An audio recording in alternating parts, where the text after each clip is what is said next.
Okay, welcome to a presentation from A Parker blog. My name is Austin Parker, and today we're going to go through the pro forma financials for my hypothetical company, the Donut Hole Company, the wholesome, good-for-you donut.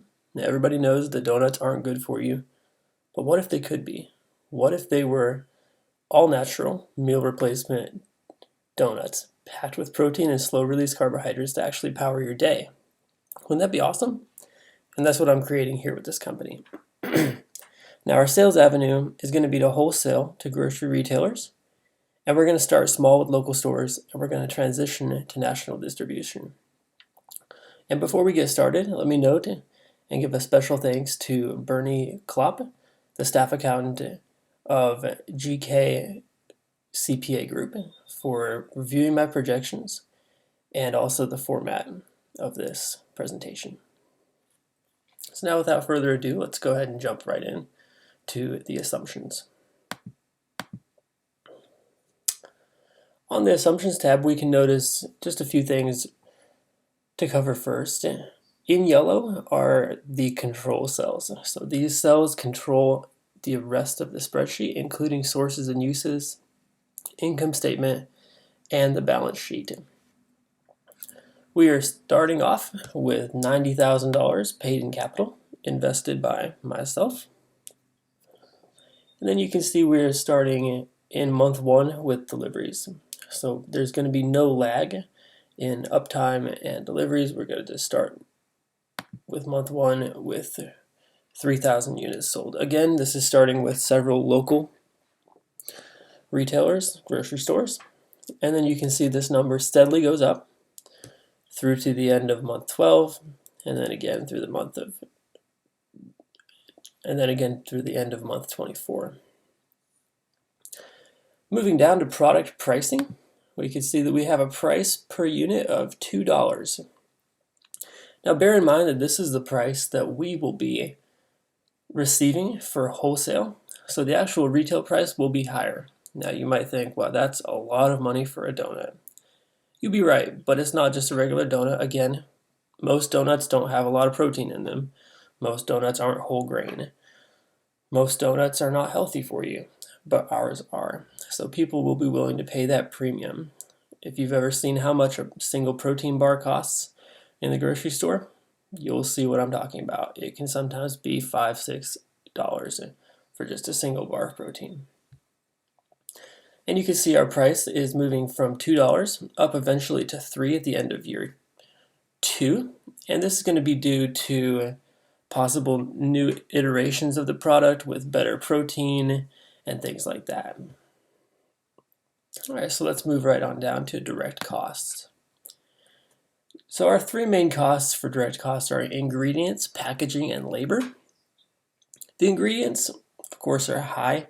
If you look at a normal Krispy Kreme donut, it costs them about 9 cents. That's 9 pennies to make a donut. We're at 80 cents. And we do that because, again, we've got protein, we've got much better ingredients. They're all natural. Then moving down to packaging. Of course, since we're not selling them ourselves, we can't just stick them in a paper bag. So our packaging is going to be a little bit more expensive than the other guys. We're putting them in a nice packaged cardboard box that's going to be sent out to retailers. And then we have a labor cost of 20 cents per unit. Right below, you can see the desired percentage of product waste. Now we put this in here because anyone who has worked in food realizes that even though you manufacture a certain amount of donuts or food product of any sort, doesn't mean you're actually going to sell that many. There's always going to be waste. There's going to be donuts that just didn't turn out right. There's going to be donuts that go expired on the shelves, donuts that are dropped. And we have to account for this somehow.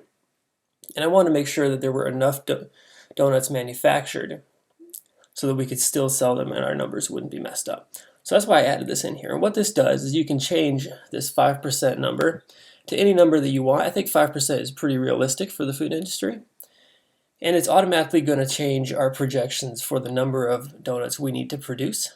You can see right down here below. Although we're selling 3,000 donuts, we're actually making 3,150. And that 150 is the 5% more that we're accounting for, as that will probably be wasted. And that number just keeps on scaling up with this 5%. All right, so that's self-explanatory as far as the number of units manufactured. Let's jump on down to inventory. And of course you have your inventory.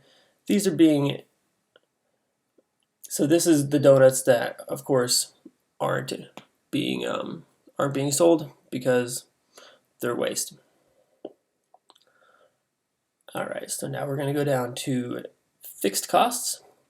For fixed costs, we have rent, utilities, insurance, the owner's salary, and marketing. And if we look over here to the right of the screen, we'll see the totals. I put the totals over here, and these totals cascade down and divide themselves out over the course of 12 months. So rent for year 1 is $30,000, $10,000 for utilities, $12,000 for insurance. I decided to pay myself $50,000, and then marketing for $18,000. Now down to year 2, we can see these numbers have bumped up a little bit, most of them at least, and especially my salary. I decided to give myself a hefty raise, of course, all things considered if the company goes well, to $120,000. Next we have our cost of equipment. Again, that's pretty self-explanatory. These are the equipment used to bake and produce the donuts. And then we have 36 months straight line depreciation. It's really 3 years, but again, 36 months is 3 years.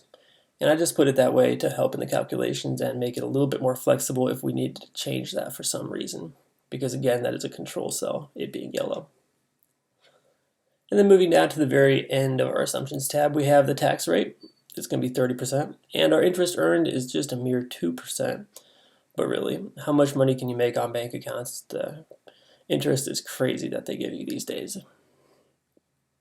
All right, so let's just move right on to the next tab, which is sources and uses. So sources and uses of year 1. You can see again in month 1, prior month's ending cash balance is 0 because we just started. Then we get that $90K paid in capital, and then we start moving up. So our cash from operations slowly increases, and it ends up in month 12 being $18,095. Here's our fixed costs once again, and our ending cash balance at the end of the year is $35,000. So you can see we dip it over here at 6,306, and that is in month 6. So that's our lowest point, and then the climb begins. Jumping down to year 2, we see a similar figure, but this time it just keeps on going up. There is no dip. And we end in month 24 with $60,000. And then cash from operations, $35,000. And once again, our fixed costs, which leaves us with an ending cash balance of $156,596. Moving on to the income statement, we can see our net sales in month 1 are going to be $6,000. And at the end of the year, they end up being $28,000 for a total of $204,000 in net sales. Our ingredients, packaging, and labor costs do scale with the quantity. And our gross margin is looking at a healthy 40%. Here we have our operating expenses once again. And our total operating expenses at the end of the year, $120,000. Now our net operating income is in the negative, but you can see that number is gently going down until it looks like about month 11. And in month 11, looks like we're going positive again. But we do end the year in negative $89,000. Then our net income is negative $105,000. Moving on to year 2, it's a brighter story, and our sales continue to go up, ending year 2 with $517,500. And we see our gross margin has actually jumped a bit. We've got a 52% gross margin, and a lot of that is due to that price increase that we made. Operating expenses also going up, and our net operating income is $63,000. And our net income this time at a positive $48,000. So we'll round it off with the balance sheet now. We have our cash in year 1 at being $35,000, and in year 2 you can see there's quite a jump to $156,596.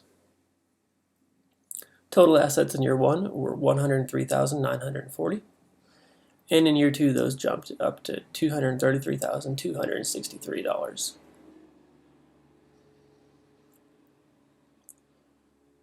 And then finally, our total liability and stockholders' equity in year 1 ended up being $103,940, and in year 2 that jumped up to $233,263.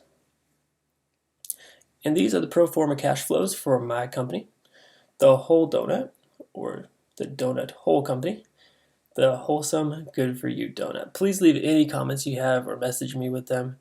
I'm interested to hear your feedback on it. And thank you so much for watching this video.